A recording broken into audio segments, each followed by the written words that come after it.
Did a massive international study show a much lower COVID-19 mortality rate in countries where hydroxychloroquine was prescribed to patients? No, that's not true. The C19 study is not a massive international study.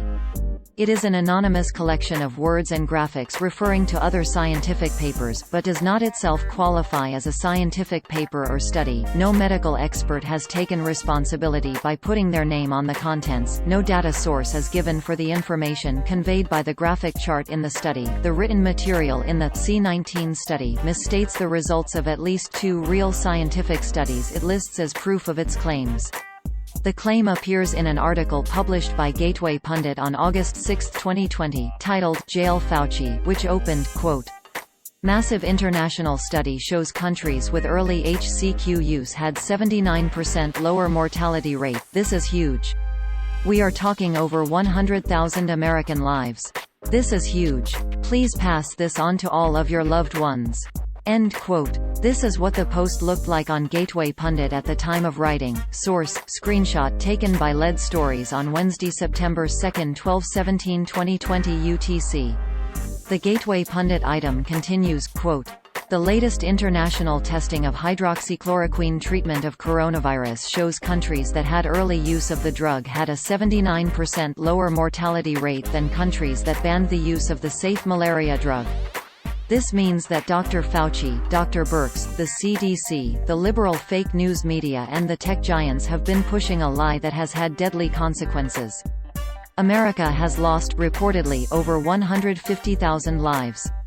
And that could have been lowered by nearly 80% if HCQ use would have been promoted in the U.S." End quote. Long used as an anti-malaria drug, hydroxychloroquine is controversial because after President Donald Trump declared it an excellent anti-COVID-19 drug, the U.S. Food and Drug Administration cautioned doctors not to administer it to COVID-19 patients. Early in the pandemic, the FDA had issued permission in the form of an emergency use authorization, but on June 15, 2020, revoked it, saying early research showed the risks outweighed the benefits. Allies of the president, like Gateway Pundit, have attacked the FDA, saying it took away the drug to hurt the president politically. C19 study is not a medical or scientific study. The C19 study has not been published in a medical journal or publicly reviewed by virologists or infectious disease experts. It only appears on a website and Twitter feed, COVID Analysis, that provides no information about the website and Twitter feed's owners or its operators. While the C19 study is a written item, it does not conform to the international standards of peer review. That is the process by which new knowledge is validated when scientists submit their findings for public review by fellow professionals. Their examination can range from careful checking of calculations to independent replication of the researcher's methods to see if the same results are derived. C19 study misstates the findings of studies it claims as proof in addition to casting itself as a scientific paper. The C19 study misrepresents the findings of peer-reviewed real science journal articles about hydroxychloroquine. One of the medical researchers misquoted in the C19study.com website says COVID analysis is a misinformation operation.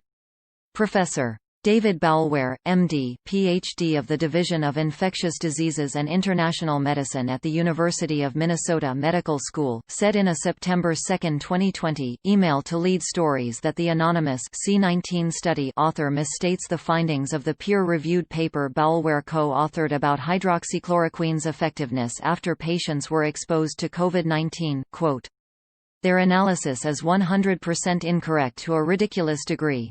They are free to try to publish their analysis in a peer-reviewed scientific journal. That it is not published, suggests either their objective is not to sway physicians or it keeps getting rejected. I imagine these are a mix of Russian internet trolls, conservative operatives, and/or Indian pharmaceutical companies really wanting the FDA EUA emergency use authorization, so they can sell hydroxychloroquine."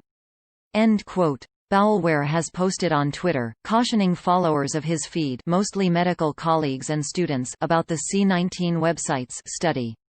Quote, "In response to unpublished, incorrect analyses of our post-exposure prophylaxis HCQ data, we present a simple figure of risk of COVID-compatible illness versus days from exposure.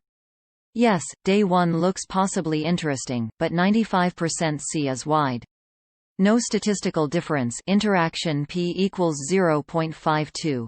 pic.twitter.com/elfsfu60wu, David Balware, MD MPH @Balware_dr August 29, 2020 End quote.